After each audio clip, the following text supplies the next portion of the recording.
I'll start with the opening statement. I really, thought today was a magical day here at Xavier Cintas Center. Great crowd without students. Just, I thought the heartbeat of the arena and the electricity and just how it felt that's how it's supposed to be, and especially for your last game of a regular season. Really proud of our team as the final chapter of our regular season has now closed. To win 21 games during the regular season, to be 13-7 in this Big East League, especially considering where we started, having to fight through the loss of Zach for 3 weeks and then kind of build it back when he returned. I don't know if it was always as bright as it is today. There were a lot of dimmer days, but we stuck with it. And I think the resiliency of our group starts with the oldest players. Guys like Jerome and Zach have been through a lot. A guy like Dante Maddox coming here, Davion, you think about his journey and even last year, all that he went through. I think their leadership and them keeping things together has been really fun to watch, and equally as their coach, I both admire them and I'm very proud of how they've handled all of this, because every one of them has had those difficult moments. Marcus Foster, another guy that it hasn't always been smooth for him, but they have stayed with it, and the final product is we're a true team. We play for Xavier. We have gotten better defensively. We play with greater effort, and I think we're playing our best basketball of the season right now. And look, I tip my hat to Providence. I thought they played a great game. Thought they played with amazing energy. Bensley Joseph is one of the more underrated guards in college basketball. He is an absolute stud. He can really play. And he made it very difficult for us, just he alone, defending them today. So thrilled with the victory. Was part of that magic that you're talking about Zach taking over the way he did in the second half on a night where you guys weren't as effective offensively? Yeah, if you look at his field goals and field goal attempts and his percentages over the last 5, 6, 8 games, it's striking. Nobody's playing better basketball than Zach Freemantle is. And again, when you get injured during the middle of the season, it is not easy to return to play and then hit the ground running. And I think both with Zach and our team, when he came back from his injury, it probably took us a week, a couple games maybe, to feel right. But once we got through that, if you really judge him and our team from that point forward, has he had a great senior year, and I think he's led our team to playing, our best basketball for sure. With the threes, did you feel like it was lapses on the defensive end or Providence hitting a couple tough shots, specifically Joseph, or just a mixture of both? We really emphasized it. We knew that they were beyond capable, their percentages, how many they take, the myriad of different guys that can make them. But when you look at that stat sheet, it's a little bit deceiving because one guy was 7 for 10. So although they were 12 for 24, the other guys still not bad. They were 5 for 14.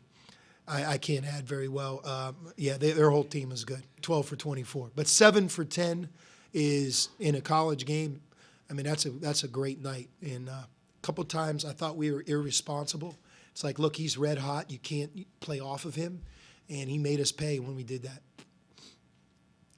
Coach, is there something you guys have done with your defense, especially later in the year, that's made it more disruptive and allowed you to put more pressure on opposing teams?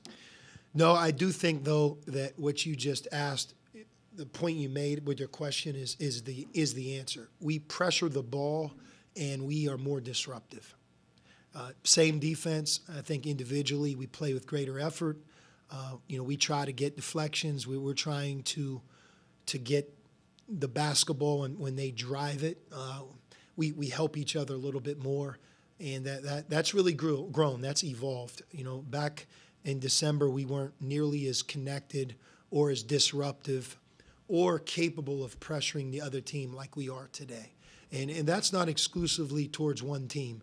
We've really done it now, the last 8 to 10 games we've been more disruptive, and that's really helped us How much has Dalen's development specifically aided you guys in that? a lot. I didn't think today wasn't one of his best games, yet he still did a lot of great things for our team. But his size on the ball, his versatility defensively, his ability to get big steals, take shooters out. I thought of all of our defenders, he did the best job on Bensley Joseph. And, we don't take that for granted. That's something Dalen really gives us night in and night out. Sean, Xavier has never missed the tournament with 13 conference wins. How confident are you that your guys did enough to potentially earn a spot in the big dance? Well, I feel like we're an NCAA tournament team. I've coached quite a few. I've coached quite a few here at Xavier, and the level of play that we're at, and also what we've done, I think speaks a lot. Our conference, one thing about it, we play everybody twice, straight up. 20 games, 10 at home, 10 on the road. We won 13. We also are playing our very, very best over the last 6 weeks. And I think that if anybody in college basketball would lose their best player right in the heart of a conference season for 3 weeks, that's not going to be to their advantage. Not only while he's out, but when he returns, you just don't snap your finger and hit the ground running. So I do think that's also part of our story, and I think that's why we have so much pride in our team's performance, because we walked through that, we lived that, and we knew how difficult that period of time is. But I'll also tell you, there's some smart people on the committee. I know there's a lot of worthy teams. Our plan is to go to New York and play our best. I know we play Marquette. They're a tough team, and we have to be ready to play on Thursday. Sean, Xavier was picked third in the Big East preseason, and now you go into the Big East tournament after ups and downs this year as the 4 seed in the Big East tournament. Can you just reflect on getting to this point and everything that's happened now to be the 4 seed in this tournament? We feel very good about our season. We really do. We've gotten better. We've improved as the year's gone on. We've overcome the adversity that I've talked to you about. And right now in March, we're playing our best. We are. I think the teams that play against us will say that, and we feel that. We're also really healthy right now as we head into Madison Square Garden, and we have to be at our best in New York City. That's when you want to play your best. Coach, being senior, everybody knows about your scholarship players, including Brad Colbert. People don't really know a whole lot about Bob Nungy, his brother, of course, playing here. Can you talk about what he's battled through, some of the adversity, and what he's meant to this program? Yeah, for sure. Bob, Jack's younger brother, by just, I don't want to say default, right? But I want to just point that out. They are related, Nungy, right? Bob, he's a quiet guy. He's very dependable. He's a great teammate.